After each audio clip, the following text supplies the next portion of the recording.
97.7 The Q and 98 Gold. It is Thursday morning. It's Therapy Thursday. We welcome in Dr. Nicki Monty, and we're doing something a little different. We're making some changes here in Therapy Thursday.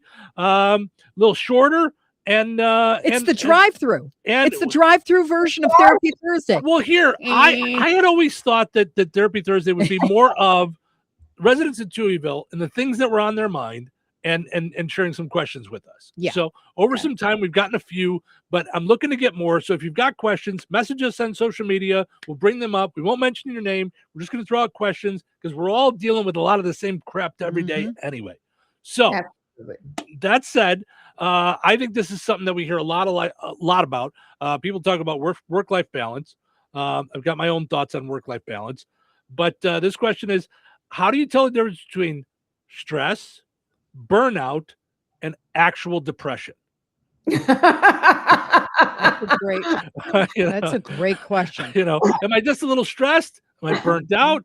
Or am I depressed? It's a lot. I know, so. Okay. First of all, let's talk about one major difference. Stress, as you've heard me say before, hi, everybody. Stress is actually something we make up with our minds. Now, there's extreme stress, like you actually had a car accident, that's stressful, or someone's dying, that's stressful. There's real stress. But most of the stuff that we talk about in terms of stress is non-existent. We're worried about something that hasn't happened yet. We're worried about outcome, and we're perseverating. We're going over and over and over and over and over it in our mind, and we're causing ourselves all kinds of drama and trauma. So if one of the ways to look at, is this real stress, is to look at the level of what you're being stressed about, right? So if it's not a matter of life and death, it doesn't matter much.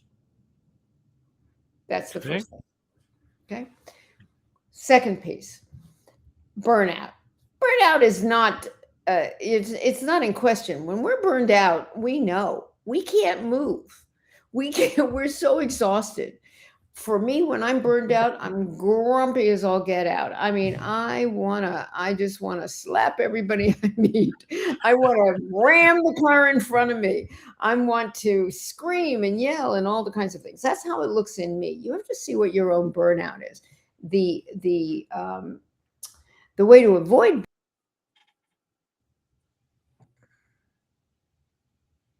Hello? Oh, there we go. Now we got you back. Sorry. So you were starting to say the way to avoid. The way to avoid burnout is to do the way to avoid burnout is to do preemptive, I like to call it sloth, preemptive sloth. I used to work so hard. I'd work so many hours a day. And, with clients, which is 2 to 3 times more than when I work with a client for an hour, it's like other people's 3 hours of work because the intensity is so powerful.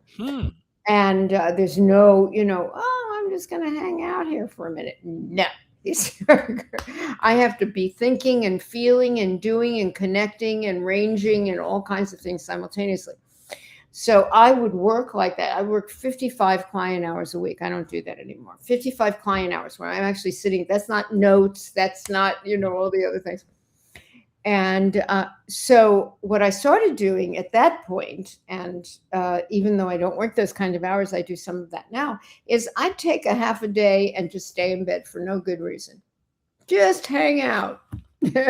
And I called it preventative sloth. And I think it's really important to schedule that ahead of time. You can't wait till you're burned out. When you're heading down the hill into burnout. You do. We all know it.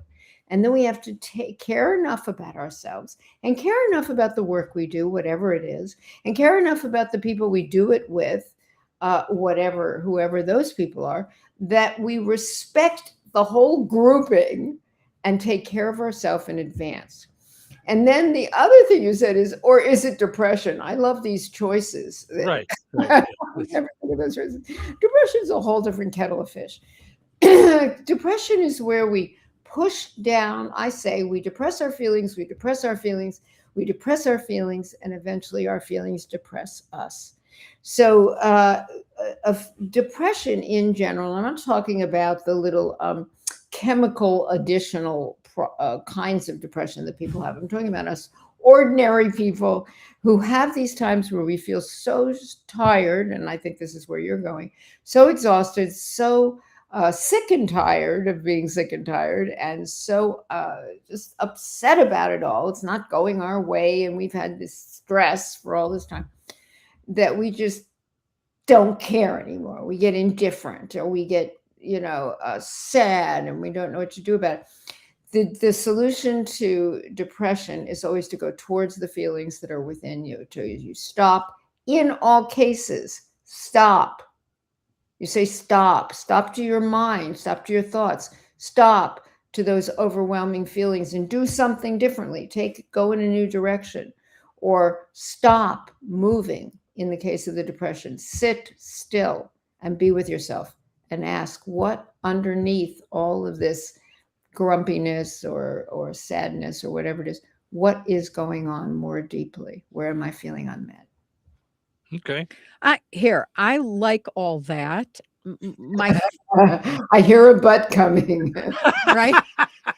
And I think that's easy if you're just relying on yourself and what's going on for you.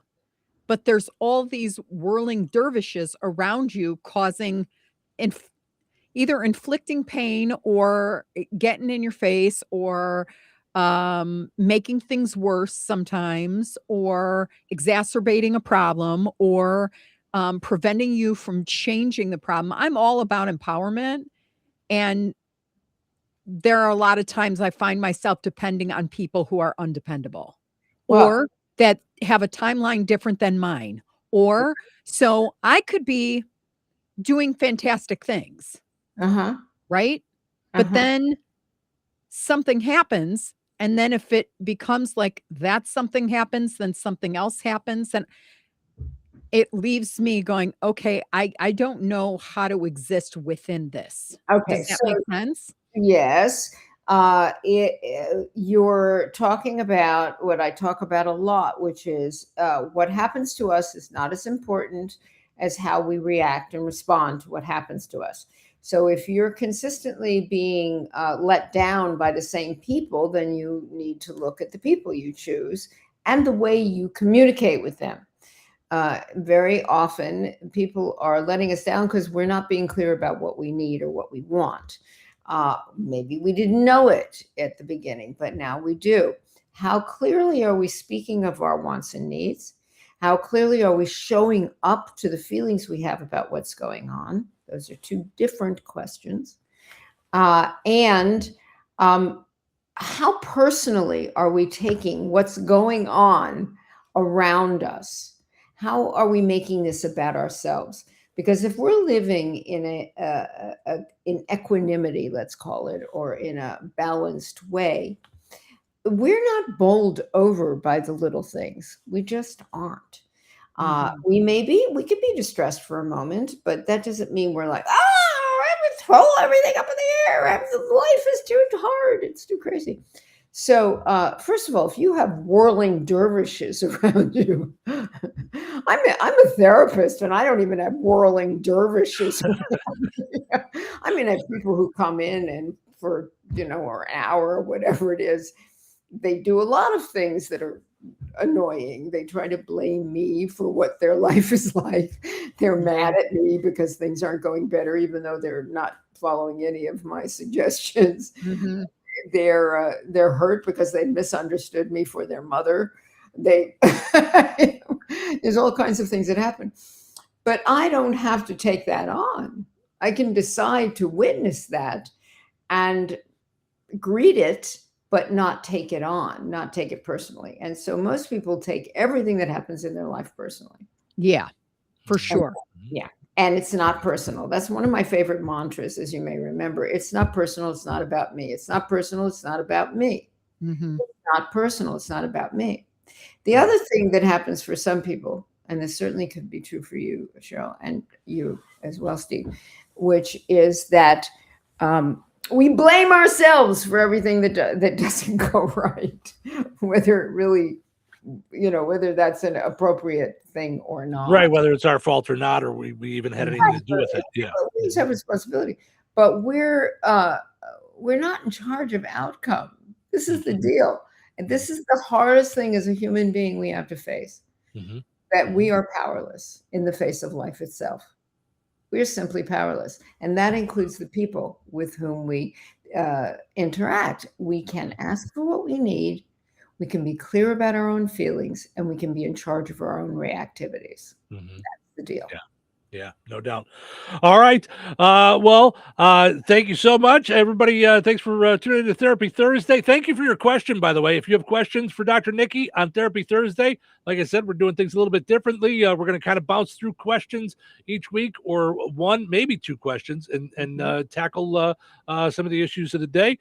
So you can get those into us through Facebook, or you can message us on any of our social media that we're watching, and let us know. You can also always find Dr. Nicki on stucknomore.com. We'll be back in just a little bit.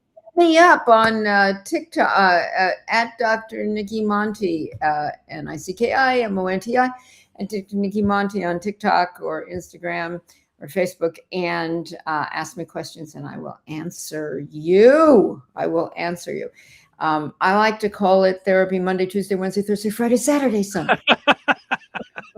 All right, we'll be back in just a bit.